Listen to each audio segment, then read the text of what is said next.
Girls global চ্যানেলে সবাইকে welcome. যদি ভালোবাসা আমাদের ডিএনএতেই লেখা থাকে, তাহলে ডিএনএ গানটা কি শুধুই রোমান্টিক সং, নাকি এটা ফেট আর কানেকশনের গল্প? তো চলো এর মানেটা জেনে নিই।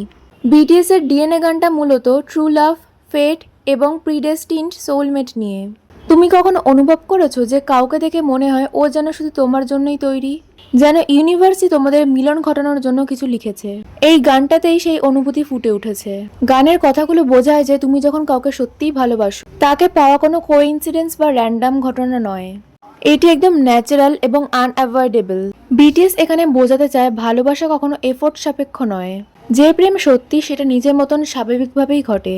এই গানের এনার্জি এবং রিদমও এই অনুভূতিটাকে আরো জোরদার করে তোলে।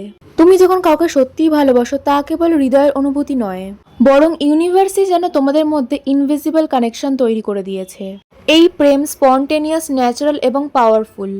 এটি কোনো ক্যাজুয়াল অ্যাট্রাকশন নয়, বরং প্রিডেস্টিনড সোলমেটের সাথে মিলনের ফল।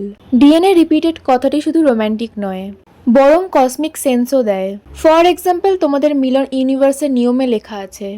যে মুহূর্তে তুমি তাকে দেখো, তখন মনে হয় সবকিছু ঠিক আছে, যেন টাইমিং, ফিলিংস এবং ইউনিভার্স সব একসাথে পারফেক্ট মিলিয়ে দিয়েছে। ডিএনএ গানটি আমাদের মনে করিয়ে দেয় যে সত্যিকারের ভালোবাসা প্রিডেস্টিনড।